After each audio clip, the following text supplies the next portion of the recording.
ठीक 10 बजे सुनील गुप्ता एंड अग्रवाल के मैजेस्टिक सर्कल पर स्थित भव्य ऑफिस के रिसेप्शन पर मौजूद था। रिसेप्शन पर बैठी युवती को प्रत्यक्षता उसके आगमन की खबर थी। उसने सुनील को तत्काल एक चपरासी के साथ भीतर भिजवा दिया। चपरासी उसे एक विशाल ऑफिस में छोड़ गया। ऑफिस की विशाल मेज के पीछे चमड़ा मढ़ी कुर्सी पर एक ड्रम जैसे आकार वाला लाल भभूका चेहरे वाला आदमी बैठा था। उसकी सूरत से उसकी उम्र का अंदाज़ा लगाना मुहाल था। 50 और 65 के बीच उसकी कोई भी उम्र हो सकती थी। वह एक 3 पीस सूट पहने था और सुनील को पूरा विश्वास था कि जितना कपड़ा उसके सूट में लगा था उससे उसके खुद 2 सूट बन सकते थे। सिर से वह एकदम गंजा था और ऑफिस के कृत्रिम प्रकाश में उसकी लाल खोपड़ी ताज़ा ताज़ा वार्निश हुई लकड़ी की तरह दमक रही थी। उसके पहलू में फाइलिंग कैबिनेट के साथ टेक लगाए वैसे ही कीमती सूट पहने एक सफ़ेद बालों वाला व्यक्ति खड़ा था जो आकार में बैठे हुए व्यक्ति से 1/4 लग रहा था। लॉरेल हार्डी जैसी उम्र जोड़ी में सुनील जानता था। हार्डी कुर्सी पर बैठे मोटू JP अग्रवाल और उसके पहलू में खड़ा लॉरेल AN गुप्ता था। दोनों ने सुनील से हाथ मिलाया और अग्रवाल ने उसे तशरीफ़ रखने के लिए कहा, जो कि सुनील ने रख दी। कुछ क्षण दोनों में से कोई कुछ न बोला। प्रत्यक्षता वे सुनील को उस शानदार ऑफिस का रोग खाने का मौका दे रहे थे। अंत में अग्रवाल ने खंखार कर गला साफ किया और बोला, हमने आपका काफ़ी नाम सुना है। जरूर सुना होगा, सुनील निर्विकार भाव से बोला। मैं क्वीन एलिजाबेथ से ज़रा ही कम मशहूर हूँ। अग्रवाल हंसा। गुप्ता ने पूरी फर्माबरदारी के साथ उसका साथ दिया। क्या लेंगे? अग्रवाल बोला। ठंडा या गरम? ठंडा और गरम, सुनील बोला। मतलब? अग्रवाल सकपकाया। ठंडा रेडीमेड होता है, गरम तैयार होने में वक्त लगता है। जब तक गरम तैयार हो तब तक ठंडा चलेगा। अग्रवाल ने खुलकर ठहाका लगाया। गुप्ता ने उससे मैच करता ठहाका लगाकर जैसे अपनी जिम्मेदारी पूरी की। फिर गुप्ता ने एक फ़ोन उठाकर किसी को कोल्ड ड्रिंक लाने का आदेश दिया। बहुत मजाक पसंद आदमी हैं आप मिस्टर सुनील, अग्रवाल बोला। जी हाँ, सुनील गमगीन स्वर में बोला। सिगरेट? वह स्टेट एक्सप्रेस का एक खुला पैकेट उसकी तरफ बढ़ाता बोला। शुक्रिया, सुनील बोला, लेकिन मैं अपना ही ब्रांड पीता हूँ। उसने जेब से अपना लकी स्ट्राइक का मुड़ा तोड़ा पैकेट निकाला। एक सिगरेट निकाल कर पहले बड़े यत्न से उसके बल निकाले और फिर उसे अपने होठों से लगा लिया। उसको लाइटर पेश करने की कोशिश में गुप्ता मेज पर इतना आगे को झुक गया कि वह सुनील को मेज पर छाती के बल लेटा हुआ लगा। शुक्रिया, सुनील अपने नथनों से धुएं की 2 नाली छोड़ता बोला। दोनों पार्टनरों ने भी एक एक सिगरेट सुलगा लिया। तभी एक वर्दीधारी चपरासी सबको कोल्ड ड्रिंक सर्व कर गया। हमें मालूम हुआ है, अग्रवाल गंभीरता से बोला, कि पिछले कुछ अरसे से आप हमारे बारे में कुछ ज़्यादा ही पूछताछ करते फिर रहे हैं। आपको ठीक मालूम हुआ है, सुनील बोला। अपने अखबार की खातिर? जाहिर है। अगर आप हमारे बारे में कुछ जानना चाहते थे तो आप सीधे हमारे पास ही चले आए होते। मैं आ तो गया हूँ, हाँ, लेकिन सीधे हमारे पास नहीं आए आप। फ़ौरन हमारे पास नहीं आए आप। खूब वक्त जाया कर चुकने के बाद ही आप यहाँ तशरीफ़ लाए। मुझे अफसोस है कि फ़ौरन मुझे मालूम नहीं हो सका था कि आप इतने मेहरबान और मेहमान नवाज आदमी थे। हम लोग फेयर बिजनेस करते हैं। हमारे बिजनेस में ऐसा कुछ नहीं है जो हम प्रेस से और पब्लिक से छुपा कर रखें। लेकिन आपकी जाती ज़िंदगी में ऐसा बहुत कुछ हो सकता है जिसे प्रेस और पब्लिक से तो क्या, आज की तारीख में आप अपने आप से छुपा कर रखने के ख्वाहिशमंद हो सकते हैं। मतलब यह है कि क्या आप किसी की जानकारी में इस हकीकत का आना पसंद करेंगे कि जिस गुप्ता एंड अग्रवाल नामक फर्म के आज आप मालिक हैं, उसी के आज से 13 साल पहले आप कर्मचारी थे। अग्रवाल ने कुर्सी पर पहलू बदला। कुर्सी उसके वजन से चरमराई और खामोश हो गई। उसने एक बार अपने पहलू में खड़े अपने पार्टनर गुप्ता की तरफ देखा और फिर संयुक्त स्वर में बोला, यह कोई बहुत बड़ा सीक्रेट नहीं है। इस हकीकत से बहुत दुनिया वाकिफ़ है, लेकिन इस हकीकत से शायद कोई वाकिफ़ ना हो कि जिस फर्म के कभी आप कर्मचारी थे उसके आप मालिक कैसे बन गए। कंपनी का असली मालिक अतरचंद अग्रवाल, जो कि रिश्ते में मेरा चाचा लगता था, मर गया था। उसकी मौत के बाद फर्म लावारिस हो गई थी और बंद हो जाने वाली थी। मैंने उस फर्म को अपनी चाची से खरीद लिया था और उसके असली नाम को बरकरार रखते हुए उसे आगे चलाए रखा था। Very good. लेकिन यहाँ 2 सवाल ऐसे पैदा होते हैं जिनका सही व जवाब देने वाले को कलर टीवी का पहला इनाम नहीं तो एक शानदार रेफ्रिजरेटर का दूसरा इनाम तो शर्तिया मिल सकता है। मतलब? आप मतलब बहुत पूछते हैं अग्रवाल साहब। मतलब यह है, बंदा नवाज की आज की तारीख में यह कोई नहीं जानता कि आपका चाचा अतर चंद अग्रवाल मरा कैसे था, और आपके पास उसकी फर्म के एक मामूली कर्मचारी के पास उसकी मौत के बाद फर्म को खरीदने लायक रुपया कहाँ से आया था। आज की तारीख में इन 2 सवालों का जवाब कोई नहीं जानता। मेरा मतलब है सिवाय आपके। और सुनील ने सिगरेट का एक लंबा कश लगाया, कोल्ड ड्रिंक का एक लंबा घूंट भरा और फिर बोला, सिवाय मेरे। कमरे में एकाएक मरघट का सा सन्नाटा छा गया। दोनों पार्टनर अपने सिगरेटों के कश लगाना और कोल्ड ड्रिंक पीना भूल गए।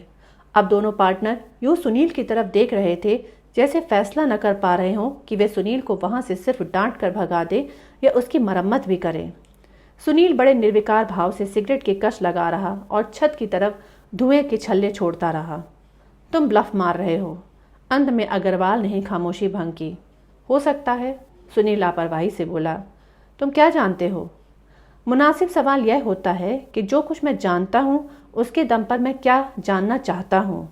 तुम क्या जानना चाहते हो? मैं सहजपाल स्टोरी की असलियत जानना चाहता हूँ। मैं रिश्वत की असली कहानी जानना चाहता हूँ। उसके पीछे कोई कहानी नहीं। मुझे आपसे ऐसे ही किसी जवाब की उम्मीद थी, इसीलिए आपकी खोपड़ी पर दस्तक देने के लिए मैं एक हथौड़ा साथ लेकर आया हूँ। जो अब तुम बदतमीजी से पेश आ रहे हो। अपना अपना ख्याल है। अगर मैं आपको बदतमीजी से पेश आता लग रहा हूँ तो आप मुझे बाखुशी यहाँ से बाहर निकाल सकते हैं। ख्याल बुरा नहीं, लेकिन उस ख्याल पर अमल करने की कोशिश न की गई। दोनों पार्टनरों की फिर निगाहें मिली। उन्होंने आंखों ही आंखों में कोई फैसला किया। फिर इस बार गुप्ता बोला, तुम क्या जानते हो? विस्तार से बताऊं या मोटे तौर पर? सुनील बोला, मोटे तौर पर। सिर्फ यह साबित करके दिखाओ, अग्रवाल बोला, कि तुम ब्लफ नहीं मार रहे हो। ओके, सुनिए। आज से 13 साल पहले आपके चाचा अतरचंद अग्रवाल की मौत झेरी में स्थित उनके कॉटेज में आग लगने से हुई थी। कहा जाता है कि बिजली के शॉर्ट सर्किट की वजह से कॉटेज में तब आग लग गई थी जब आपके चाचा भीतर अकेले सोए पड़े थे। इससे पहले कि वे जलते कॉटेज से बाहर निकलने में कामयाब हो पाते, धुएं से उनका दम घुट गया था और वे आग में जलकर मर गए थे। बाद में उनकी जली हुई लाश वहां से बरामद की गई थी। लाश का पोस्टमार्टम हुआ था और यह नतीजा निकाला गया था कि दुर्घटनावश लगी आग में जल मरने की वजह से अतरचंद अग्रवाल की मौत हुई थी। यह वह कहानी है जो आज से 13 साल पहले पब्लिक के सामने आई थी, लेकिन यह कहानी ही है, हकीकतन नहीं। हकीकत क्या है? हकीकत यह है कि आपके चाचा का कत्ल हुआ था। और वह कत्ल? सुनील एक क्षण की बड़ी नाटकीय खामोशी के बाद बोला, आपने किया था। तुम पागल हो सकता है, लेकिन इससे इस हकीकत को कोई फर्क नहीं पड़ता कि अपने चाचा का कत्ल आपने किया था। क्यों किया था? ब्लैक मनी की सूरत में अपने चाचा के पास मौजूद वह 50 लाख रुपया हथियाने के लिए जो उस रोज आपके चाचा के अधिकार में थे और जिसकी खबर इत्तेफाक से आपको लग गई थी। बाद में उसी रकम को इस्तेमाल करके आपने अपनी चाची से गुप्ता एंड अग्रवाल नामक यह फर्म इसकी पूरी गुडविल के समेत खरीदी थी। आपने पहले अपने चाचा का कत्ल किया था और फिर उस कत्ल को छुपाने के लिए बाद में कॉटेज में आग लगाई थी। तुम जरूर पागल हो। तुम शायद जानते नहीं हो कि पोस्टमार्टम द्वारा साबित किया जा सकता है कि मरने वाला आग में जलकर मरा था या पहले ही मरा पड़ा था। पहले से ही मरा पड़ा आदमी सांस नहीं ले सकता, इसलिए बाद में लगी आग का धुआं उसके फेफड़े में नहीं पहुंच सकता। लेकिन अगर आदमी आग में जलकर मरा होता है तो उसके प्राण निकलने से पहले उसकी सांस के साथ उसके भीतर ढेर सारा धुआं और कार्बन पहुंच जाता है। पोस्टमार्टम द्वारा जाना जा सकता है कि मरने वाले के फेफड़ों में धुआं और उसके दिमाग में कार्बन के कण पाए गए थे या नहीं। मेरे चाचा की लाश के पोस्टमार्टम से यही साबित हुआ था कि वे दुर्घटनावश आग में जलकर मरे थे।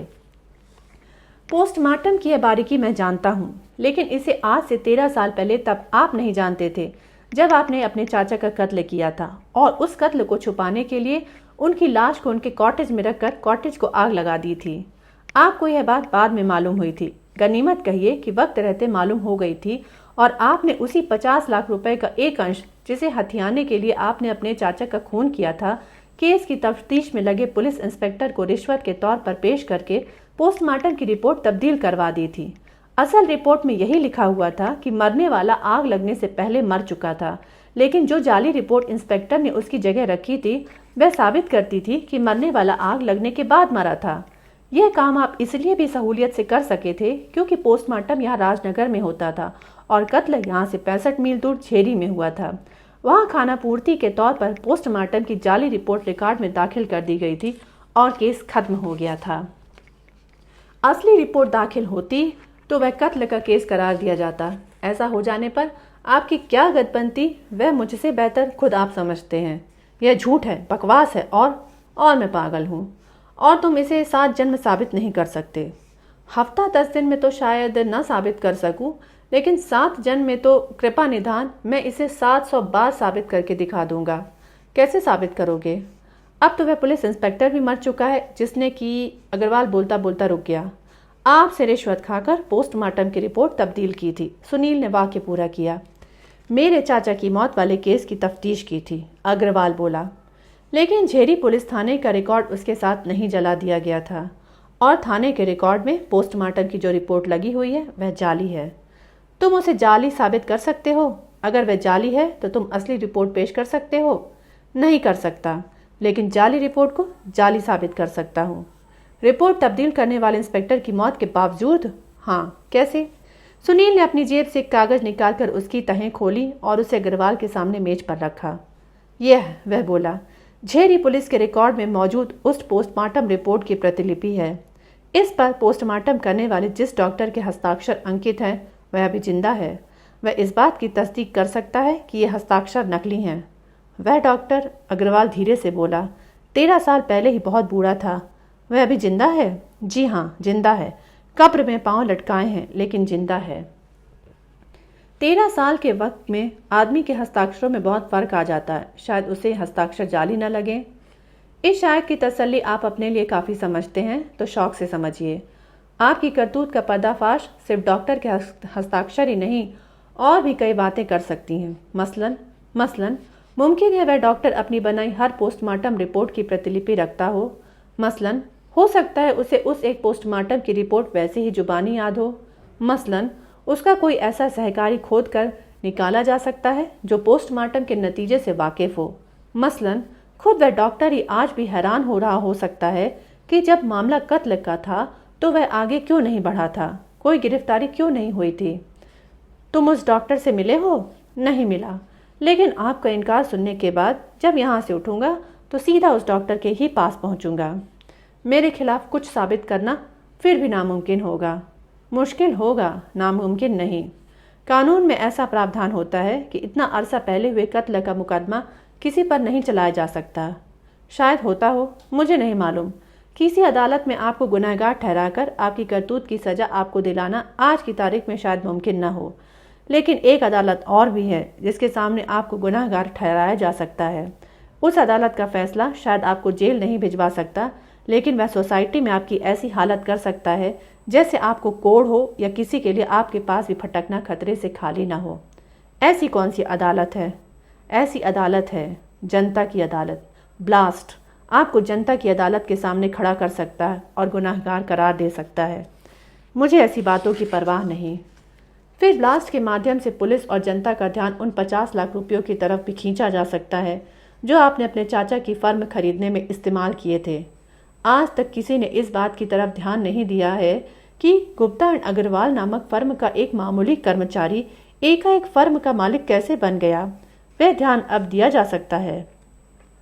तुम ऐसी बातें अपने अखबार में छापोगे? हम जरूर छापेंगे। मैं तुम्हारे अखबार पर मानहानि का मुकदमा दायर कर दूंगा।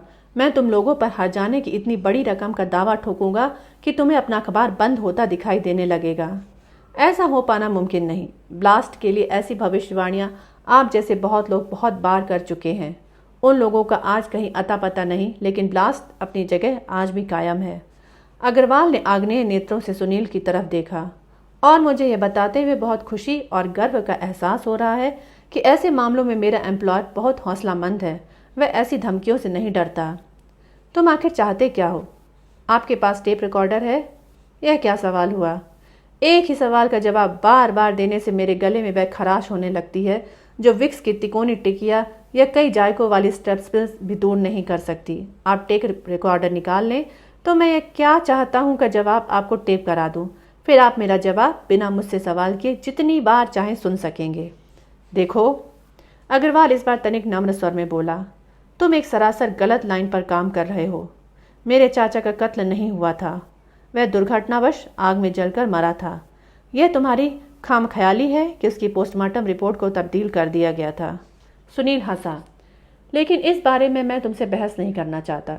इसलिए नहीं करना चाहता क्योंकि जो सवाल तुम मुझसे पूछ रहे हो वह निहायत मामूली है और उसका जवाब मैं तुम्हें वैसे ही देने से कोई ऐतराज नहीं करने वाला था।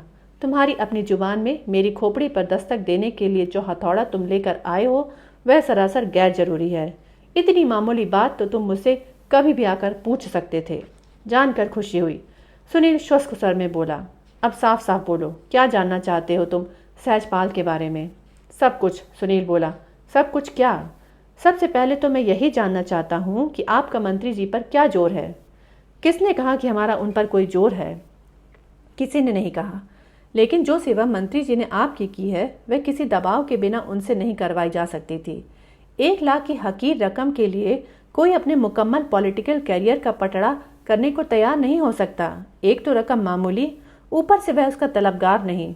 फिर भी उसने सदन में ऐसा वक्तव्य दिया जो ओमेगा इलेक्ट्रॉनिक अप्लायंस जैसी दिवालियेपन के कगार पर खड़ी कंपनी के संगम इंजीनियरिंग कॉरपोरेशन जैसी फलती फूलती कंपनी में विलय का कारण बना। ऐसा एक ही सूरत में मुमकिन था, बंदा नवाज। किस सूरत में?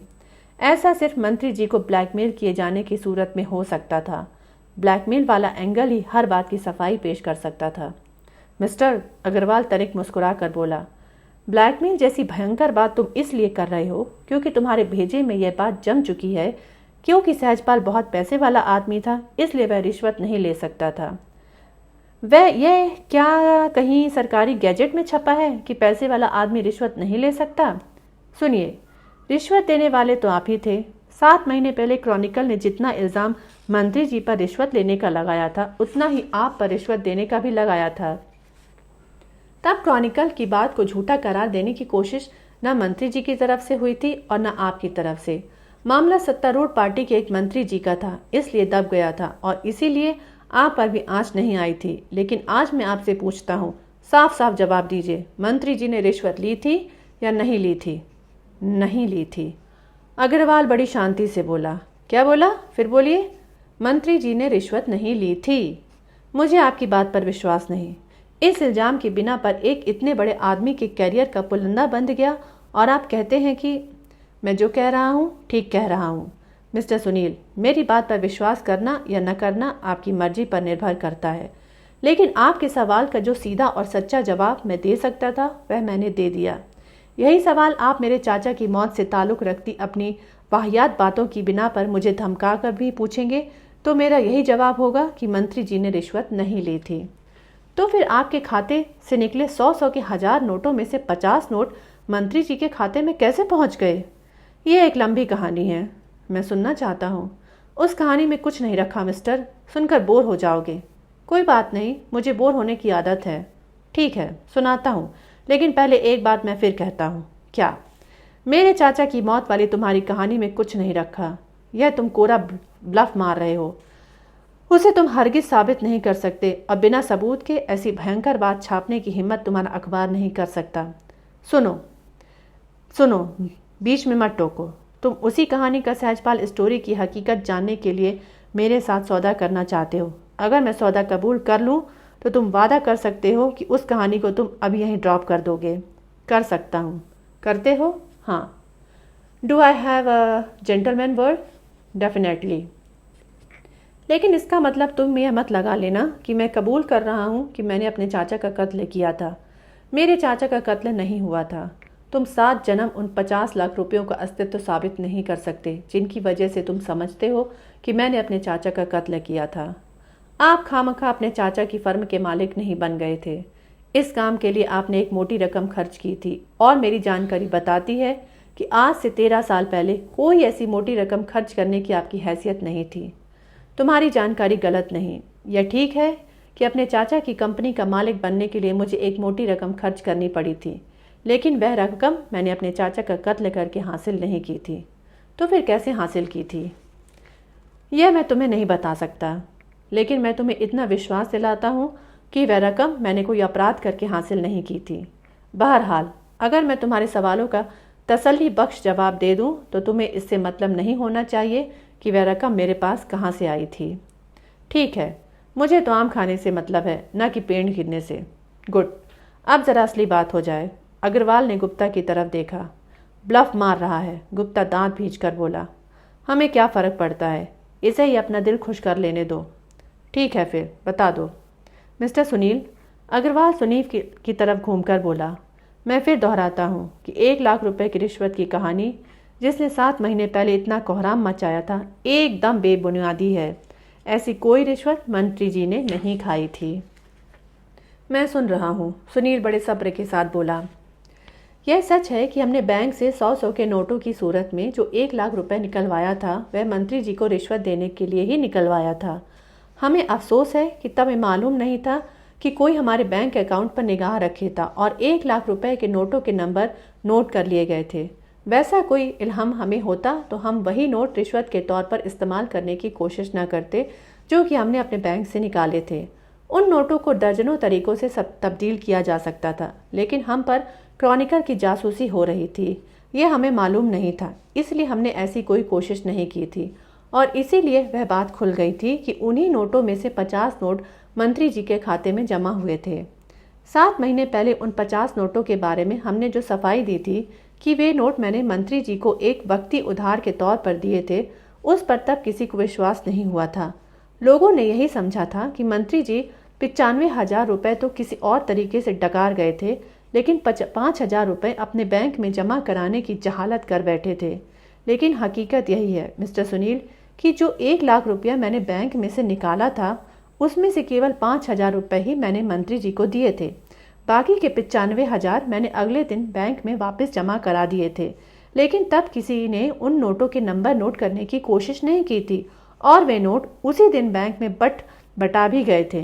कहने का मतलब यह है कि हम यह भी साबित नहीं कर सकते थे कि बाकी के 95,000 रुपये हमारे ही पास थे।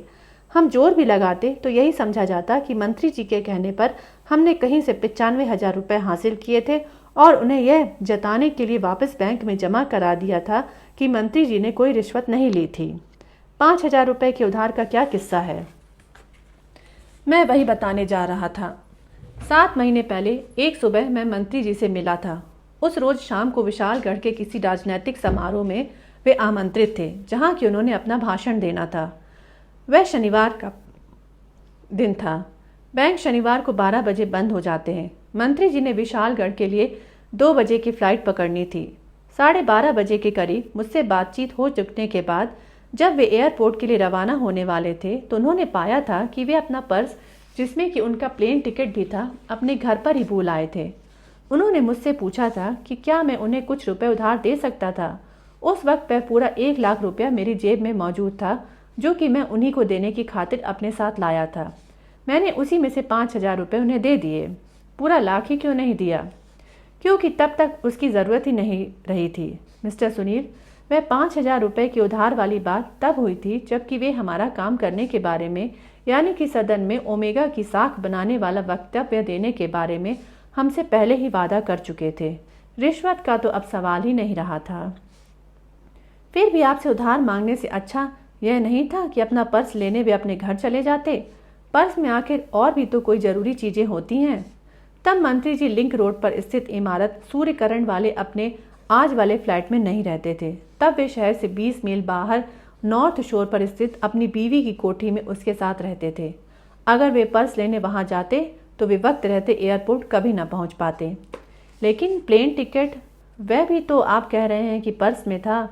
प्लेन टिकट के बारे में वे एयरपोर्ट पर बता सकते थे कि वे उसे घर पर भूल आए हैं। आखिर वे मंत्री जी थे, कोई मामूली आदमी नहीं थे। बड़ी हद अपने लिए सुरक्षित प्लेन सीट के लिए वे दोबारा किराया जमा करा देते। हालांकि एक मंत्री जी को ऐसी कोई बात कहने की किसी की हिम्मत हो सकती हो, यह मैं नहीं मानता। लेकिन वे 5,000 रुपये अगर उन्होंने रास्ते में और विशालगढ़ में खर्चने को लिए थे तो वे उनके बैंक में कैसे जमा हो गए? क्योंकि विशालगढ़ वे गए ही नहीं थे। मुझे मालूम हुआ कि मेरे उनसे विदा लेने के बाद जब वे एयरपोर्ट के लिए रवाना होने ही वाले थे तो विशालगढ़ से ट्रंक कॉल आ गई थी कि विशालगढ़ में जिस समारोह में उन्होंने भाषण देना था वह नगर में एकाएक राइट कंडीशन पैदा हो जाने की वजह से कैंसिल कर दिया गया था। वही रुपया बाद में उन्होंने अपने बैंक में जमा करा दिया था। आपको लौटाया क्यों नहीं? क्योंकि रुपया लौटाने के लिए मैं उपलब्ध नहीं था। उन्होंने सोचा होगा कि जब कभी हम दोबारा मिलेंगे वो मुझे चेक दे देंगे। वैसे आमादा तो आप थे ना मंत्री जी को रिश्वत देने के लिए? सरासर थे, लेकिन खास चंद्रमोहन सहजपाल को ही रिश्वत देने के लिए नहीं। हम वह सेवा किसी भी ऐसे मंत्री जी या एमपी ही कर सकते थे जिसके सदन में हमारा मनपसंद वक्तव्य देने से हमारा मतलब हल हो सकता था। ऐसे 3-4 सज्जन हमारी निगाह में थे जिनसे कि हमारा काम निकल सकता था। फिर हमारी तवज्जो सहजपाल की तरफ गई तो हमें वे सबसे ज़्यादा अपने मतलब के आदमी लगे। कैसे गई तवज्जो? उन दिनों हमारे यहाँ अनुपमा नाम की एक इंतहाई खूबसूरत अस्वच्छंद विचारों वाली लड़की काम करती थी। अनुपमा की खूबसूरती और मिजाज का ही रोब खाकर हमने उससे अपने यहाँ रखा था। यानी उस लड़की को आपने अपने व्यावसायिक काम निकलवाने के लिए चारे की तरह इस्तेमाल किया, यही समझ लो। ऐसी लड़कियाँ, गुप्ता बोला, हर बड़ा कारोबारी आदमी रखता है। हमने भी रख ली तो कौन सा गुनाह कर दिया? वह लड़की अब आपके यहाँ नौकरी नहीं करती? नहीं, अग्रवाल ने उत्तर दिया। वही वह लड़की है जो आजकल मंत्री जी की हमजोली बताई जाती है? हाँ, आई सी। यानी कि आपने मंत्री जी से अपना काम निकलवाने के लिए उन्हें दौलत की नहीं, उस लड़की के हुस्न की रिश्वत दी। गलत। अगर ऐसी बात होती तो लड़की स्थायी तौर से मंत्री जी की न होकर रह गई होती। हमारा काम निकल जाने के बाद वह फिर हमारे पास वापस होती। वैसा काम? गुप्ता बोला, हमें जिंदगी में कोई एक ही बार थोड़े ही पढ़ने वाला था। तो फिर वह यूं मंत्री जी के पास कैसे पहुंच गई? बस पहुंच गई। वही लड़की बालिग थी, अग्रवाल बोला, अपनी मर्जी की मालिक थी, और हमने उससे ऐसा कोई उम्र भर का पट्टा तो लिखवाया हुआ नहीं था कि जिसमें वह हमारी मुलाजिम छोड़कर नहीं जा सकती थी। यानी इत्तेफाकिया उसकी मंत्री जी से कोई सांठगांठ हुई और वह आपको छोड़कर चली गई? जाहिर है। आज की तारीख में आपने उसे मंत्री जी के साथ नहीं चिपकाया हुआ? पागल हुए हो? अब मंत्री जी का नाम ही मंत्री जी है, असल में मंत्री जी हैं ही नहीं। अब वे हमारे किस काम के? बहरहाल चंद्रमोहन सहजपाल नामक वित्त राज्य मंत्री जी आपका काम निकल सकता था।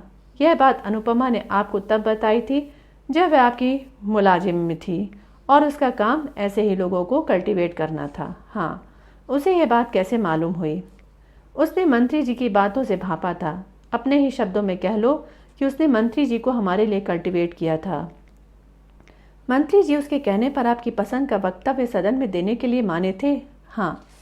जिस आदमी का करप्शन का पहले कोई रिकॉर्ड नहीं था वह एक औरत के कहने पर ऐसे बात मान गया?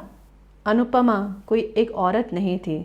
तुमने उसे देखा होता तो ऐसा न कहते।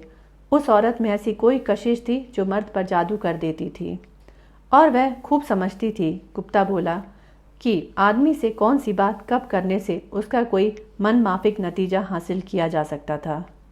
हमारे यहाँ उसने, अग्रवाल बोला, कोई 1 साल नौकरी की थी। हमने उसे 800 रुपये माहवार की तनख्वाह पर रखा था, लेकिन जब वह हमें छोड़कर गई थी तो हम उसे 2000 रुपये दे रहे थे और महसूस कर रहे थे कि वह तनख्वाह अभी उसके लिए कम थी।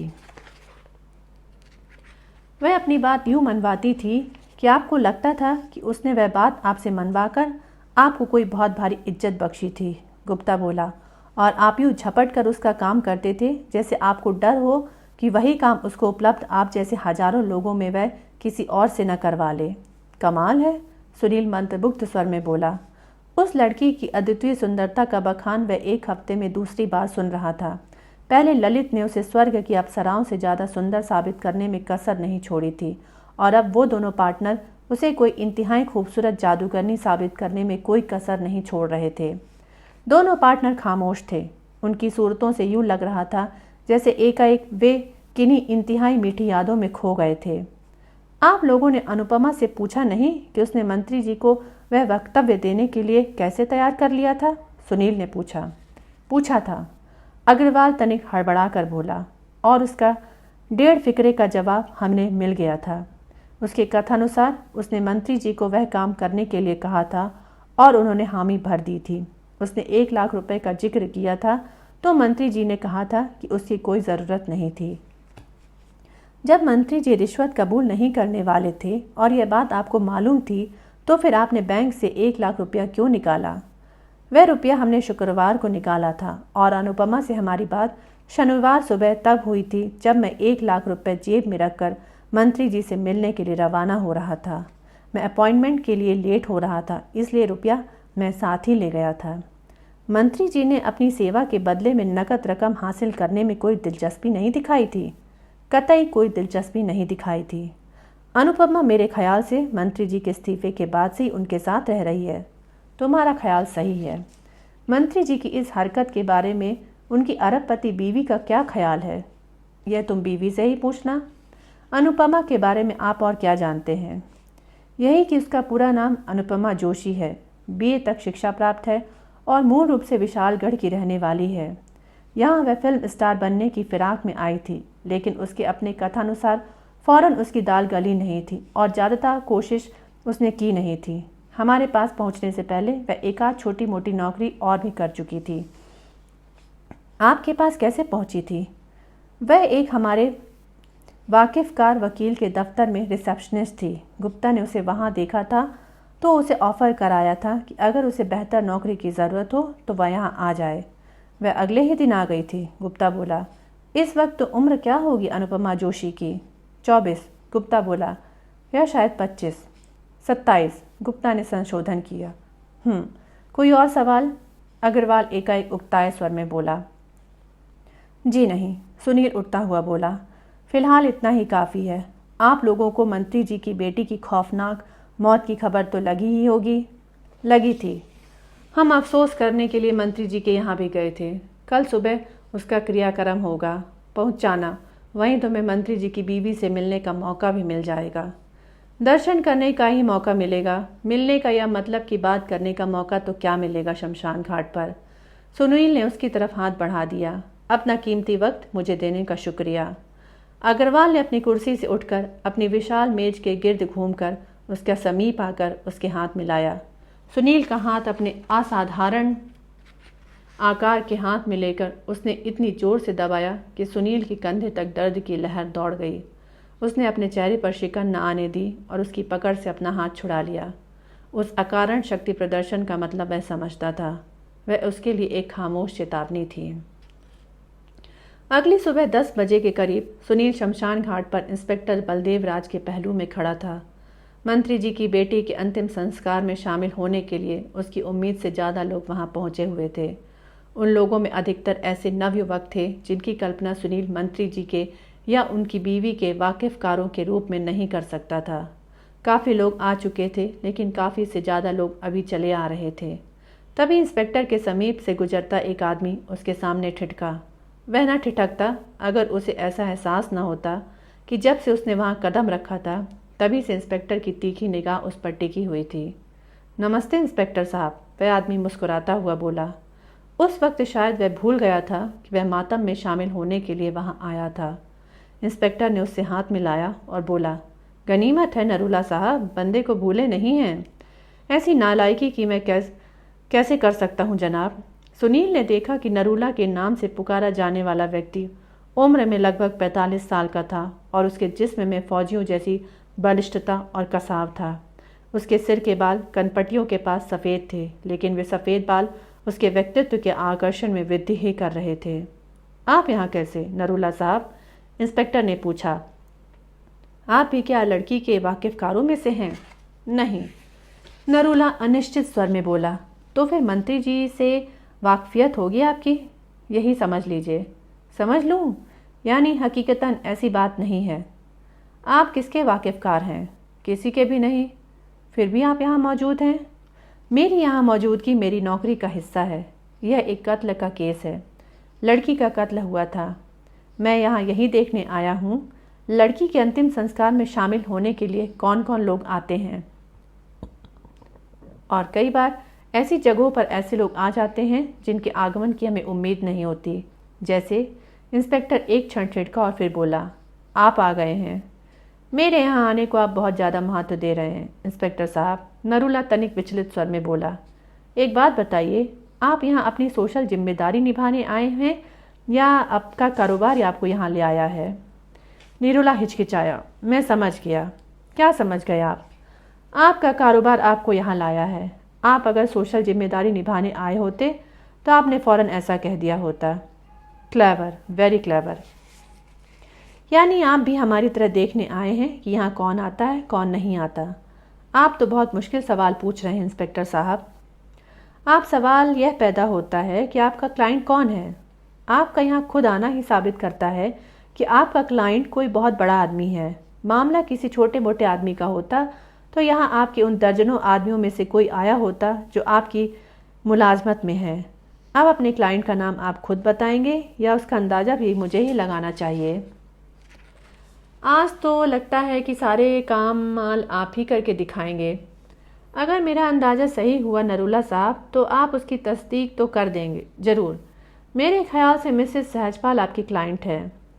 नरूला के चेहरे पर प्रशंसा के भाव आए। उसने 3 बार खामोशी ताली बजाई।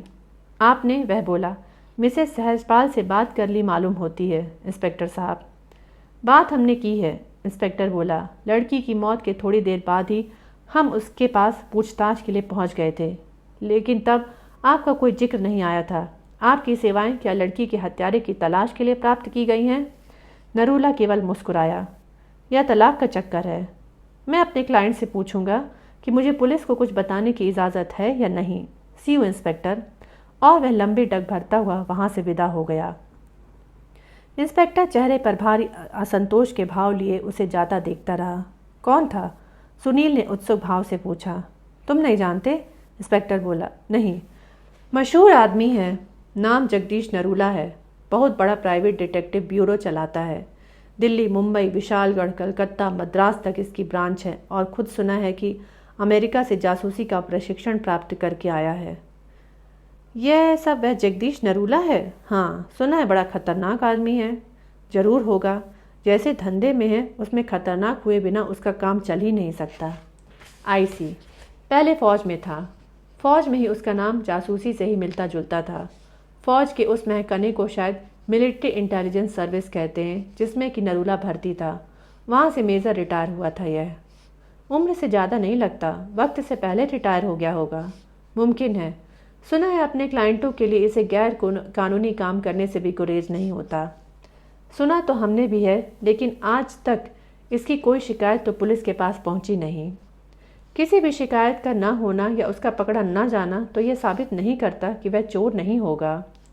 मिसेस सहजपाल आ गई। एकाएक इंस्पेक्टर बोला। सुनील की निगाह स्वयं ही सड़क की तरफ उठ गई। एक चमचमाते हुई इम्पाला कार वहां आकर रुकी। कार की ड्राइविंग सीट की ओर वाला दरवाज़ा खुला और खूबसूरत सूट पहने एक खूबसूरत नौजवान शोफर बाहर निकला। उसने बड़े तत्पर भाव से कार का पिछला दरवाज़ा खोला। कार में से मिसेस सहजपाल ने बाहर कदम रखा। मिसेस सहजपाल अपनी अधेड़ावस्था में थीं, लेकिन फिर भी बहुत खूबसूरत लग रही थीं। उसके सुंदर नयन नक्श में, तनी हुई गर्दन में, सीधे सामने झांकती आंखों में, चाल में, हर बात में शाइस्तगी की झलक थी। चेहरे पर कोई मेकअप नहीं था, जिस्म पर कोई जेवर नहीं था। सादा सफ़ेद परिधान पहने थी, फिर भी सजी धजी लग रही थी। मंत्री जी कहाँ हैं? सुनील बोला। वे शायद उस पिछली कार में होंगे। शोफर द्वारा इम्पाला हटा लिए जाने से खाली हुई जगह पर एक और कार आकर रुकी। वह एक इम्पाला जैसी ही शानदार डीजल से चलने वाली कोई विदेशी कार थी। कार में से भूतपूर्व वित्त राज्य मंत्री जी चंद्र मोहन राजपाल ने बाहर कदम रखा था।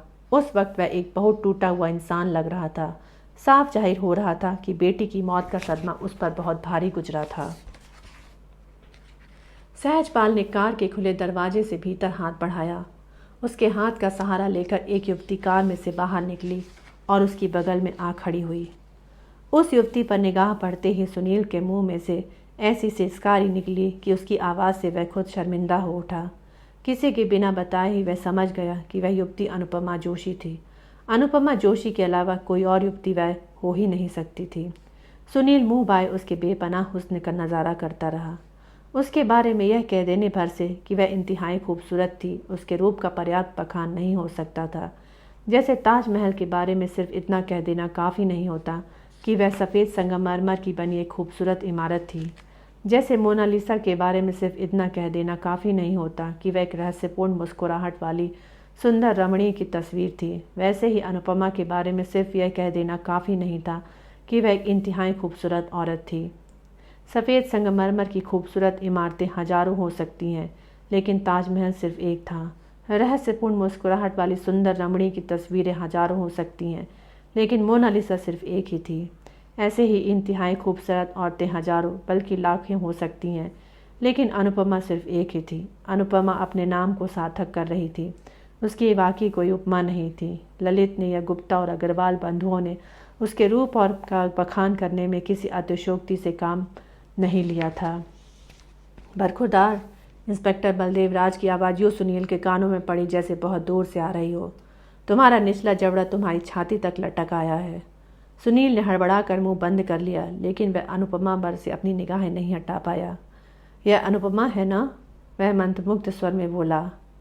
हाँ, तुमने इसे पहली बार देखा मालूम होता है। हाँ। तभी सहजपाल और अनुपमा उसके सामने से गुजर कर आगे बढ़ गए। यह शमशान घाट है, इंस्पेक्टर धीरे से बोला, और यहाँ मैं किसी को अंतिम संस्कार में शामिल होने के लिए आया हूँ। मैं ड्यूटी पर हूँ और यहाँ से मैं किसी ऐसे सूत्र के हासिल होने की उम्मीद कर रहा हूँ जिससे कि मंत्री जी की बेटी का कत्ल का केस हल हो सकता। सुनील ने भी अपना पैकेट निकाला। दोनों ने सिगरेट सुलगा लिया। तभी एक टैक्सी वहीं पहुंची और एक फिल्म अभिनेताओं जैसा सुंदर युवक उसमें से बाहर निकला। उसका रंग गोरा था, बाल घुंघराले थे और आंखें पहाड़ियों जैसी थी। वह एक टाइट जीन्स और ढीली ढाली जैकेट पहने था। उसकी काली कमीज के 4 बटन खुले हुए थे, जिसमें से उसकी छाती बाहर झांक रही थी। यह कौन है? सुनील ने पूछा। यह ल्योंग पो वांगचुंग है, मरने वाले की ताज़ा तरीन बॉयफ्रेंड। ल्योंग पो वांगचुंग, सुनील ने नाम दोहराया। कौन से मुल्क का बाशिंदा है? नागरिकता से तो अब हिंदुस्तानी ही है, लेकिन बाप इसका भूटानी था। और माँ यहीं की थी। यह हिंदुस्तान की ही पैदाइश है, विशालगढ़ की। आप जानते हैं इसे? मेरा यार तो नहीं है। लड़की के कत्ल के सिलसिले में हमने जिन लोगों से पूछताछ की थी, उनमें से एक यह भी था। इसीलिए मुझे मालूम है कि यह लड़की का ताज़ा तरीन बॉयफ्रेंड था। बकौल इसके कत्ल की बाबत ये कतई कुछ नहीं जानता। युवक इंस्पेक्टर के पास पहुंचा। हेलो इंस्पेक्टर, वह बोला। हेलो, इंस्पेक्टर ने उत्तर दिया। युवक बड़ी दिलचस्पी भरी निगाह से सुनील को देखने लगा। इंस्पेक्टर ने अनिच्छापूर्ण भाव से दोनों का परिचय करवा दिया। आप कोई? युवक बोला। नीना के वाकिफकार हैं? मैं प्रेस रिपोर्टर हूँ, सुनील बोला। ओह, आई सी। तभी उसे दूर कहीं अपना कोई परिचित दिखाई दे गया और उन्हें एक्सक्यूज़ मी कहकर उनकी तरफ बढ़ गया। सुनील और इंस्पेक्टर बलदेव राज खामोशी से सिगरेट की कश लगाते हुए पीछे खड़े थे। तब तक लोगों का आना बंद हो चुका था। लगता था जिन्होंने आना था वे आ चुके थे। फिर नीना सहजपाल का अंतिम संस्कार आरंभ हुआ। उसकी चिता चुनी जाने लगी। तभी एक और टैक्सी वहां पहुंची और उनमें से एक औरत बाहर निकली। इंस्पेक्टर और सुनील दोनों का ध्यान एक साथ उसकी तरफ गया। उस औरत की सूरत से यूँ लग रहा था जैसे सोते से उठकर आई हो। उसके बाल अव्यवस्थित थे और होठों की लिपस्टिक होठों से बाहर तक फैली हुई थी। अपनी आंखों पर उसने एक बड़े बड़े शीशों वाला काला चश्मा लगाया हुआ था। उसकी एक सैंडल का स्ट्रैप खुला हुआ था, जिसको बंद करने के स्थान पर वह सैंडल को पैर से घसीटती हुई सी चली आ रही थी। उसके जबड़े यूँ चल रहे थे जैसे चिंगम चगा रही हो। वह समीप पहुंची तो सुनील ने अनुभव किया कि वह चिंगम ही चबा रही थी और वैसा वह अपने मुंह से आती जिन्न की गंध को छुपाने की कोशिश करती मालूम हो रही थी। वह समीप आकर बोली, नीना सहजपाल के अंतिम संस्कार के लिए लोग जमा हैं? जी हाँ, इंस्पेक्टर बोला। सुनील ने अनुभव किया कि वह अपनी उजड़ी हालत की वजह से उम्र दराज लग रही थी। वास्तव में 30-32 साल से ज़्यादा की नहीं थी। उसके मुंह से आती जिन्न की गंध के बारे में वह यह फैसला नहीं कर पा रहा था कि वह सुबह सवेरे ही जिन पी लेने वाली औरत थी या वह पिछली रात की पी हुई की गंध थी। मुझे देर हो गई, वह यूँ बोली जैसे अपने आप से कह रही हो। आप एंड टाइम पर पहुंची हैं, इंस्पेक्टर बोला। आप मरने वाली की कोई रिश्तेदार हैं? वाकिफकार, यही समझ लीजिए। काफ़ी मुद्दत से जानती थी मैं उसे, 5 नहीं 6 साल से। मैं कभी उसके डैडी की प्राइवेट सेक्रेटरी हुआ करती थी। मंत्री जी की? हाँ, लेकिन अब वे काहे कि मंत्री जी कभी थे। आपकी तारीफ? मेरा नाम शोभा देशमुख है। आप तो कोई पुलिस वाले मालूम होते हैं। सिर्फ मालूम नहीं होता हूँ मैं पुलिस वाला। बंदे को इंस्पेक्टर बलदेव राज कहते हैं। यहाँ पुलिस का क्या काम? नीना के कत्ल के इल्ज़ाम में क्या यहीं कोई गिरफ्तारी होने वाली है? ऐसा हो पाता तो मुझे खुशी होती। वैसे देख लेना, कातिल होगा यहाँ मौजूद लोगों में से ही कोई। अच्छा, हाँ, आपको कैसे मालूम? मेरा ख्याल है। ओह, आपका ख्याल है? वे पहुंच गए। यहाँ की नहीं अभी। कौन? सहजपाल जी, लड़की के पिता, मेरे पुराने बॉस।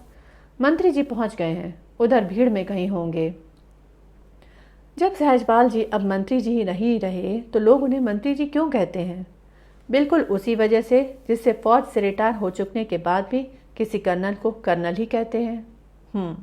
फिर वह बिना दोबारा बोले आगे बढ़ गई। नशे में मालूम होती थी, सुनील बोला। जिनका भगुबूटा टकराया तो मेरे नथनों से भी, इंस्पेक्टर बोला। देख लो, हिंदुस्तान जैसे मुल्क में भी औरतें ने कितनी तरक्की कर ली है। पट्टी ब्रेकफास्ट ही जिनका करके आई मालूम होती है। शौकीन औरत थी। इसे देखकर आपके मन में अनुपमा जैसा कोई मधुर ख्याल नहीं आ रहा है? पागल हो क्या तुम? सुनील मुंह फेर कर हंसा। अब और कोई नहीं आने वाला, इंस्पेक्टर बोला। आओ अब आगे चलें। सुनील ने सहमति में सिर हिलाया। दोनों उस प्लेटफॉर्म के करीब पहुंचे जिस पर नीना की चिता चुनी जा रही थी और जिसके इर्द गिर्द उसके अंतिम संस्कार में शामिल होने के लिए आए लोगों का हुजूम जमा था। प्लेटफॉर्म की एक दीवार के साथ लगे सहजपाल और अनुपमा खड़े थे। उनसे थोड़ा परे मिसेस सहजपाल के साथ जगदीश नरूला खड़ा था। कोई गैर आदमी उस वक्त सहजपाल और मिसेस सहजपाल को देखकर हरगिज भी नहीं कह सकता था कि वे मरने वाले के माता पिता तो क्या, एक दूसरे के दूर दराज के रिश्तेदार भी थे। चिता लगभग तैयार हो चुकी थी। सहजपाल जी, सहजपाल जी, एकाएक भीड़ में से कोई औरत चिल्लाने लगी। मैं आपसे बात करना चाहती हूँ, लेकिन कोई मुझे आपसे बात नहीं करने देता। मैं आपसे सिर्फ 1 मिनट बात करना चाहती हूँ, लेकिन ये लोग मुझे आगे नहीं आने दे रहे हैं। देख लीजिए, ये लोग मुझे आपके करीब नहीं पहुँचने दे रहे हैं। तमाम गर्दनें एक साथ उस चिल्लाती आवाज़ की तरफ घूम गईं, सिवाय एक गर्दन के, सहजपाल की गर्दन के, जिसे कि वह औरत पुकार रही थी। सुनील ने देखा वह वही औरत थी जो जिन के नशे के हवाले थी, जिसने अपना नाम शोभा देशमुख बताया था और जो कभी मंत्री जी के प्राइवेट सेक्रेटरी हुआ करती थी। सहजपाल जी, वह फिर चिल्लाई, मैं शोभा हूँ। एक बार इधर मेरी तरफ देखिए तो सही। मैं आपसे 1 मिनट बात करना चाहती हूँ। इन लोगों को कहिए कि ये मेरा रास्ता छोड़ें और मुझे आगे आने दें। इंस्पेक्टर भीड़ में से रास्ता बनाता शोभा की तरफ बढ़ा, लेकिन अनुपमा उससे पहले उसके पास पहुँच गई। अनुपमा ने शोभा की बाँह थामी और जल्दी से उसके कान में कुछ कहा। परिणाम स्वरूप सुनील ने शोभा के चेहरे का रंग उड़ता साफ देखा। अनुपमा फिर उसके कान में फुसफुसाई। शोभा का फक्का चेहरा जल्दी जल्दी स्वीकारात्मक ढंग से ऊपर नीचे हिला। फिर अनुपमा ने उसकी बाँह छोड़ दी। शोभा फौरन वापस घूमी और यूँ वहाँ से वापस भागी और जैसे भूत को देख लिया हो। अनुपमा यूँ वापस सहजपाल के पहलू में पहुँच गई जैसे कुछ हुआ ही नहीं था। तभी शोभा सुनील की बगल से गुजरी। सुनील को उसके काले चश्मे के नीचे से आंसुओं की धार बहती साफ दिखाई दी थी। इंस्पेक्टर वापस सुनील के पास पहुंचा। इस ड्रामे का क्या मतलब हुआ? वह बोला। मालूम नहीं, सुनील बोला, लेकिन सहजपाल जी से पूछो, उन्हें मालूम होगा। तभी चिता को आग दी जाने लगी। सुनील पार्किंग में पहुंचा। नीना सहजपाल का अंतिम संस्कार हो चुका था। अधिकतर लोग अपने अपने वाहनों पर सवार होकर शमशान घाट से जा चुके थे। खुद इंस्पेक्टर बलदेव राज भी वहां से विदा ले चुका था। तभी ल्योन पो वांगचुक लापरवाही से टहलता उसके पास पहुंचा। सुनील ने यही समझा कि वह उसकी मोटरसाइकिल पर कहीं तक के लिए लिफ्ट चाहता था, लेकिन उसने ऐसी कोई फरमाइश न की। वह धीरे से बोला, तुम्हारे नाम से पहले से वाकिफ़ था। अच्छा, सुनील बोला, वो कैसे? परसों नीना ने मेरे सामने तुम्हें फ़ोन किया था। सुनील ने एक नई दिलचस्पी के साथ उस युवक की तरफ देखा। मुझे यह भी मालूम है कि नीना तुमसे क्यों मिलने वाली थी। आई सी, तुम्हारा काम अभी भी हो सकता है। कैसे हो सकता है? रुपया खर्च कर सकते हो? कितना रुपया? मामूली 20,000। तुम ये कहना चाहते हो कि जो जानकारी मुझे नीना से हासिल होने वाली थी वह 20,000 रुपये में मुझे तुमसे हासिल हो सकती है? एग्जैक्टली। नीना मुझे कुछ कागजात सौंपने वाली थी। तुम्हारे पास उनकी डुप्लीकेट है नहीं, लेकिन मुझे मालूम है कि वे कहाँ से हासिल की जा सकती हैं। मैं कर सकता हूँ तुम्हारी खातिर 20,000 रुपये के बदले में। रकम बहुत ज़्यादा है? रकम बहुत कम है। मुझे अपने बॉस से पूछना होगा। ज़रूर पूछो। लेकिन शाम तक मुझे तुम्हारा जवाब मिल जाना चाहिए। तुम मुझे कहाँ मिलोगे? उसी कॉफ़ी हाउस के बारे में क्या ख्याल है जहाँ तुम नीना से मिलने वाले थे? नीना वहाँ पहुँच नहीं पाई थी। मैं पहुँच जाऊँगा, युवक पूरे विश्वास के साथ बोला। ठीक है, शाम 5 बजे मैं तुमसे वहाँ मिलूँगा, लेकिन मैं रुपया साथ लेकर नहीं आऊँगा। वजह? उसके नेत्र सिकुड़े। पहले तुम्हें साबित करके दिखाना होगा कि उस रकम के काबिल माल तुम्हारे अधिकार में है। ठीक है, शाम 5 बजे माल का नमूना तुम्हारे सामने पेश कर दिया जाएगा। माल चौकस लगे तो रात तक ही पेमेंट मुझे मिल जानी चाहिए। ओके, एक बात और। वह क्या? अकेले ही आना, साथ में पुलिस लेकर आने की कोशिश मत करना। तुमने कैसे सोच लिया कि मैं साथ पुलिस ला सकता हूँ? क्योंकि जो जानकारी मैं तुम्हें सौंपना चाहता हूँ उसकी तलबगार पुलिस भी है। सरासर हो सकती है, लेकिन वह जानकारी पुलिस तुमसे नहीं हमसे खरीदेगी। क्या मतलब? युवक तनिक अचकचा कर बोला।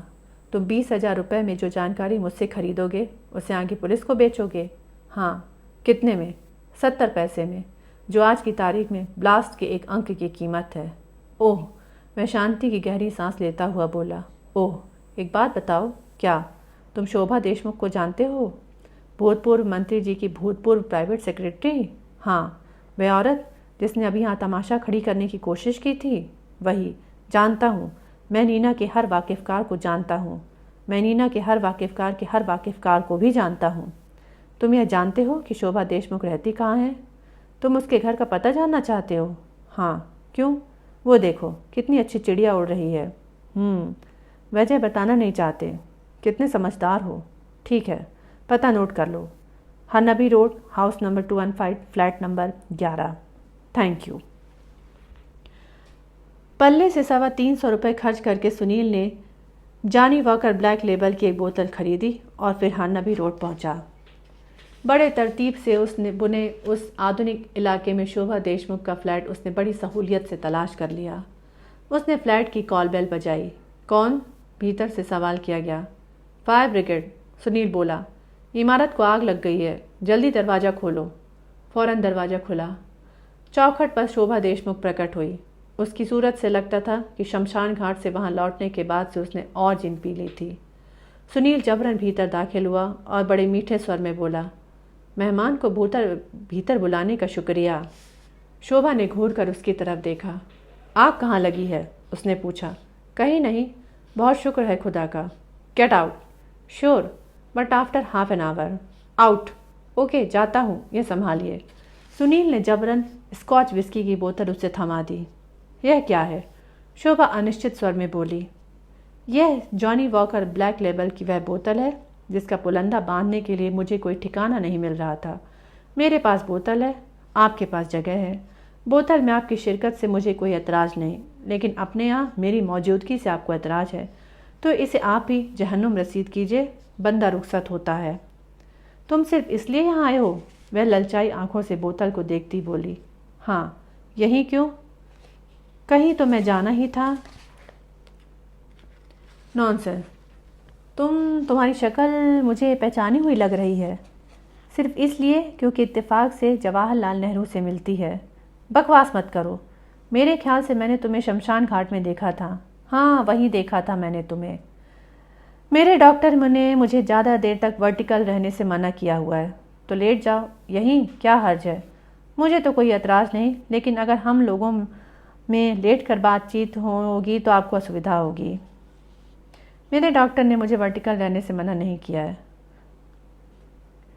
बंदे को सुनील कहते हैं। सुनील बड़ी शराफत से बोला। सुनील चक्रवर्ती पूरा नाम है मेरा।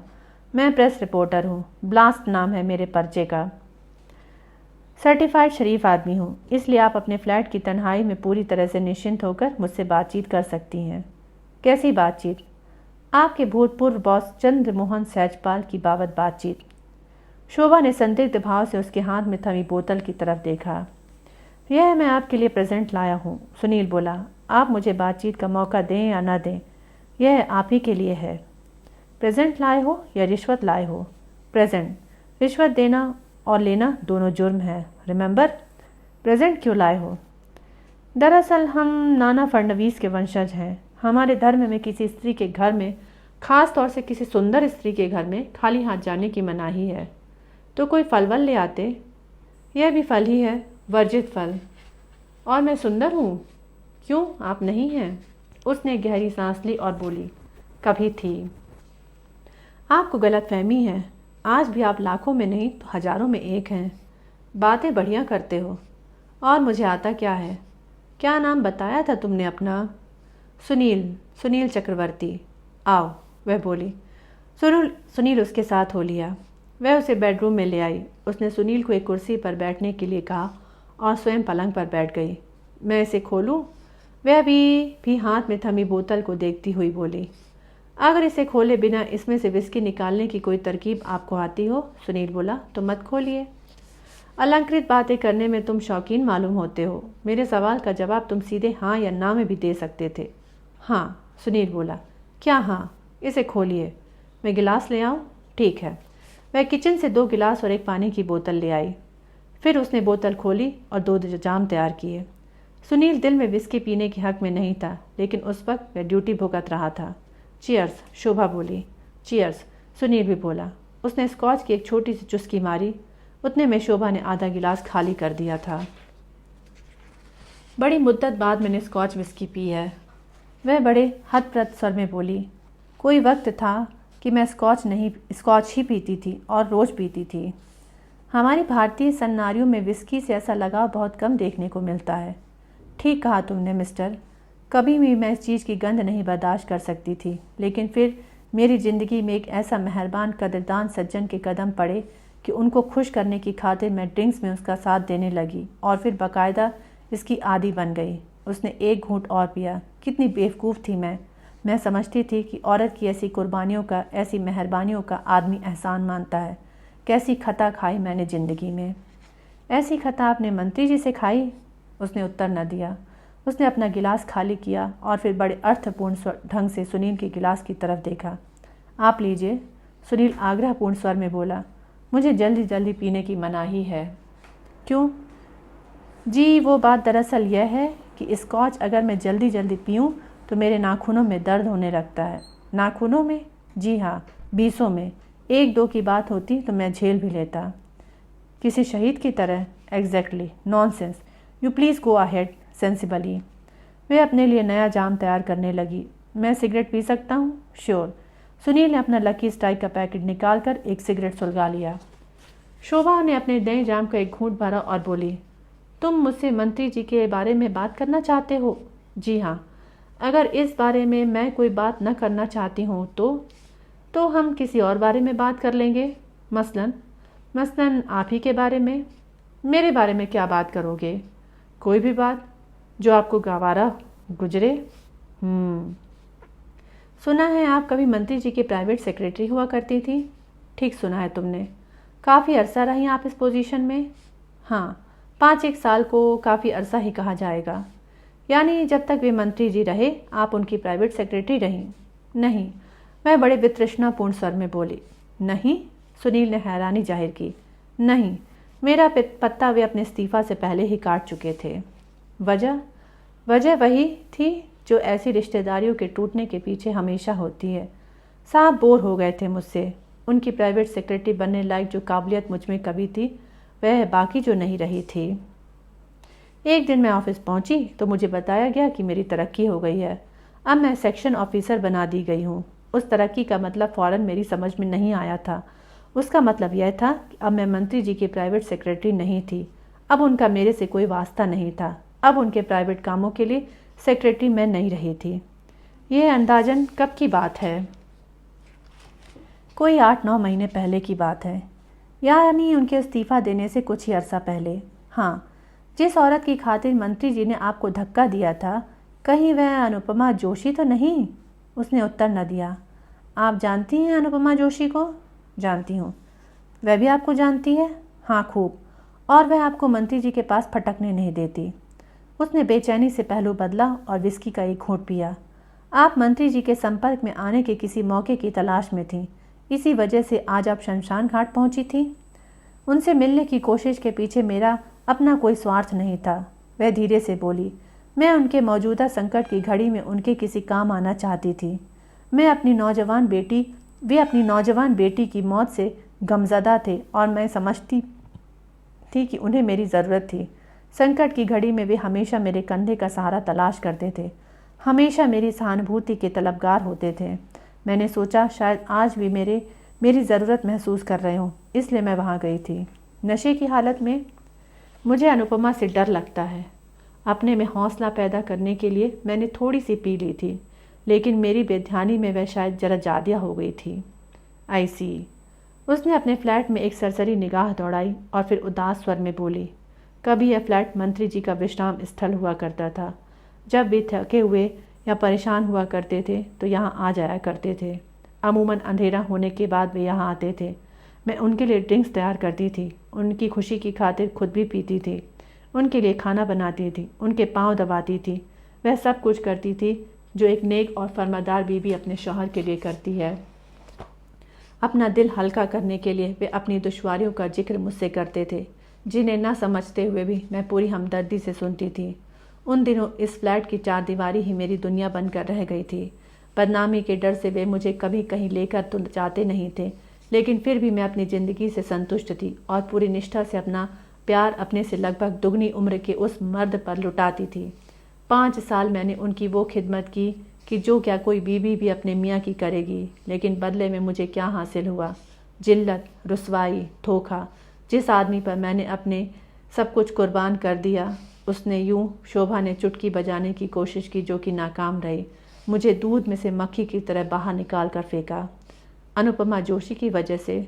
उसने धीमे से सहमति में सिर हिलाया। वह लड़की जरूर कोई जादू जानती है, वह बोली, वरना उन्होंने यूं आनन फानन मुझे धक्का न दिया होता। कुछ तो निगाहों का भरम रखा होता। तब इतनी भयंकर तौहीन बर्दाश्त करना कोई आसान काम नहीं था मेरे लिए। तब मैंने आत्महत्या तक कर लेने की सोची थी। आप अपनी वह सेक्शन ऑफिसर वाली नौकरी अभी कर रही हैं? हाँ, वह नौकरी ही तो उम्र गुजारी का एक आसरा बाकी रह गई है। जैसे अनुपमा और मंत्री जी के आज के संबंध जग विदित हैं, वैसे आपके और उनके संबंधों की खबर भी क्या हर किसी को थी? नहीं, उनकी बीवी को भी नहीं। तब शर्तियाँ नहीं थी। अब वह कुछ जानती हो तो मैं नहीं कह सकती। शमशान घाट में आप जितनी बेबाकी से मंत्री जी को उनका नाम लेकर पुकार रही थी, उससे तो कोई कुछ भी समझ सकता था। मैं नशे में थी, वह खेदपूर्ण स्वर में बोली। 5 साल हमारा रिश्ता चला, वह आह भर कर बोली। उन 5 सालों में मैं किसी को हमारी रिश्तेदारी की कानो कान खबर नहीं लगी। लगती भी कैसे, वह फ्लैट ही तो हमारी सारी दुनिया बनकर रह गया था। मैं समझती थी कि वह आदमी मुझसे मोहब्बत करता था। उसकी सोशल लाइफ की मजबूरियां ऐसी थीं कि वह मुझसे शादी नहीं कर सकता था, लेकिन वह दिल से मुझे चाहता था। उसने मुझे धक्का दिया, तभी पहली बार मुझे महसूस हुआ कि उसकी ज़िंदगी में मेरे लिए कोई जगह नहीं थी। उसने मुझसे मोहब्बत नहीं की थी, सिर्फ यूज़ किया था मुझे। मैं तो उसके लिए एक तौलिया थी जिसे वह अपने हाथ पोंछा करता था, एक लिसनिंग पोस्ट थी जिसके आगे अपनी दुश्वारियों का जिक्र करके वह अपना दिल हल्का करता था। यह सब समझते बूझते भी आप मंत्री जी की संकट की घड़ी में उनके काम आना चाहती थी, उनकी मदद करना चाहती थी। हाँ, क्यों? क्योंकि मैं औरत हूँ। औरत एक बार जिसे अपने दिल में बसा लेती है, उसे वह आदमी जैसी सहूलियत से वहाँ से नहीं निकाल पाती। मेरे ख्याल से अनुपमा जी मंत्री जी से मुलाकात तो उनकी और आपकी संगत के दौरान ही हो गई थी। उन दिनों आपने मंत्री जी से में कोई तब्दीली नोट की थी? कैसी तब्दीली? कैसी भी? वे कुछ चुपचाप रहने लगे थे और उनका यहाँ आना भी अपेक्षाकृत घट गया था। उन दिनों उनकी पोशाक में कुछ तब्दीली आई थी। पहले वे अपनी उम्र के लिहाज से कपड़े पहना करते थे, लेकिन फिर एकाएक फिल्म अभिनेताओं जैसे भड़कीले सूट पहनने लगे थे। उन तब्दीलियों का मतलब तब मेरी समझ में नहीं आया था, लेकिन आज मैं समझ सकती हूँ। ज़रूर वह उस जादूगरनी की मोहब्बत का असर था। आई सी। कैसी बेवकूफ़ थी मैं जो 5 साल उस शख्स ने मुझे जैसे रखा मैं रही। कितना मेरा दिल चाहा करता था कि हम दोनों कभी इकट्ठे कहीं बाहर निकलें, लेकिन मैं यही सोचकर अपना मन मार लिया करती थी कि वह शादीशुदा आदमी था, नेता था। मेरी ऐसी कोई फरमाइश उसकी रुसवाई का बयान कर बन सकती थी, लेकिन वह आदमी उस जादूगरनी के साथ सरेआम सब जगह घूमता था। तब न उसे अपनी बीवी का डर था और न अपने नेता जैसे रुतबे का ख्याल था। मुझे वह छुपा कर रखता था, लेकिन अनुपमा की नुमाइश करता था, बिल्कुल वैसे ही जैसे आप अपने नए सूट, नई कार या किसी और कीमती चीज़ की नुमाइश करते हैं। Gupta and Agarwal stock broker firm के पार्टनरों से मंत्री जी की कैसी मेल मुलाकात थी? मेरी जानकारी में तो सिर्फ एक बार अग्रवाल मंत्री जी से मिलने आया था। शायद शनिवार का दिन था। हाँ, शनिवार ही था। मुझे यह बात इसलिए याद है क्योंकि उस रोज़ उन्होंने विशालगढ़ जाना था और उन्होंने मुझे इंडियन एयरलाइंस के बुकिंग ऑफिस से अपना टिकट लेने और बैंक से अपना एक चेक भुनवाने भेजा था। चेक की रकम याद है आपको? ठीक से याद नहीं, शायद 2000 रुपये ही थे। यानी कि उस रोज़ उनके पास प्लेन टिकट भी था और उनकी जेब भी खाली नहीं थी। हाँ, मैंने खुद उन्हें उनका प्लेन टिकट और बैंक से निकाला रुपया दिया था। यानी वह अपना पर्स जिसमें कि प्लेन टिकट भी थी अपने घर पर नहीं भूल आए थे। यह क्या सवाल हुआ? वह सुनील को घूरती बोली। मैं कह तो रही हूँ कि प्लेन टिकट मैंने खुद उन्हें सौंपा था। बेवकूफ़ी भरे सवाल हुआ, सॉरी। सुनो, ये तमाम बातें जो हम दोनों में हो रही हैं उन्हें क्या तुम अपने अखबार में छापोगे? अगर छापें तो आपको कोई एतराज़? छापो ना छापो, मैं लापरवाही से कंधे उचकाती बोली। मेरी बला से अब मुझे क्या परवाह रह गई इन बातों की। मैं एक बात और पूछूं? पूछो। आज सुबह शमशान घाट पर अनुपमा ने आपको कान में क्या कहा था? ऐसा क्या कह दिया था उसने जो आप एकाएक भीगी बिल्ली बन गई थी और फौरन वहां से चली आई थी? मिस्टर, शोभा एकाएक रुआंसे स्वर में बोली। उसने मुझे बहुत गंदी बात कही थी। क्या कहा था उसने? उसने कहा था कि अगर मैं फ़ौरन वहाँ से चली नहीं गई या अगर मैंने दोबारा कभी मंत्री जी से मिलने की कोशिश की तो वह मुझे एक तहखाने बंद करवा कर मुझ पर कुत्ते छुड़वा देगी। शोभा के शरीर ने जोर से झुरझुरी ली। एकाएक उसकी आंखें डबडबा आईं। सुनील ने अपना सिगरेट फेंका। उसने उसके हाथ से उसका खाली गिलास लिया और उसके लिए नया पैक तैयार किया। शोभा ने ऐतराज़ न किया। सुनील सोचने लगा कि क्या कुछ और पूछने को बाकी था। उसने यही फैसला किया कि कुछ बाकी नहीं था। अब एक आखिरी सवाल और। सुनील बोला। वह क्या? आपकी अपनी राय में मंत्री जी ने रिश्वत ली थी या नहीं ली? नहीं ली थी, वह बेहिचक बोली। नहीं ली थी? सवाल ही नहीं पैदा होता। मुझसे बेहतर उन्हें कोई नहीं जानता। वे रिश्वतखोरी जैसे काम में रस लेने वाले आदमी नहीं थे। होते तो नहीं हो सकता था कि बात मुझे न मालूम होती। उनका मुझसे कुछ छुपा हुआ नहीं था। फिर उनकी ज़िंदगी में इतनी हाय तौबा कैसे मच गई? पुलंदा कैसे बंध गया उनका? पता नहीं। मैं तो इतना जानती हूँ कि जब तक उस जादूगरनी के पांव उनकी ज़िंदगी में नहीं पड़े थे तब तक कुछ नहीं हुआ था। एक बार उसके नमूदार होने की देर थी कि कोहराम मच गया। तबाही बरपा गई थी। मिस्टर, सब किया धरा उसी नामुराद औरत का है। वह जादूगरनी है। वह कुछ भी कर सकती है। वह मंत्री जी को तोता बनाकर पिंजरे में बंद कर सकती है। वह उन्हें मक्खी बनाकर दीवार से चिपका सकती है। वह बहक रही थी। मैं अब इजाज़त चाहूँगा, सुनील एकाएक उठता हुआ बोला। वह ठिठकी। उसने नशीली आंखों से सुनील की तरफ देखा और फिर बोली, अभी और बैठो, जल्दी क्या है? नशा उस पर हावी हो रहा था। सॉरी, सुनील खेदपूर्ण स्वर में बोला। दरअसल मेरी पहले से कहीं अपॉइंटमेंट है। ओह, मैं फिर आऊँगा। ज़रूर, वह बोली, लेकिन अब उसके स्वर में उम्मीद की कोई झलक नहीं थी। सुनील वहाँ से विदा हो गया।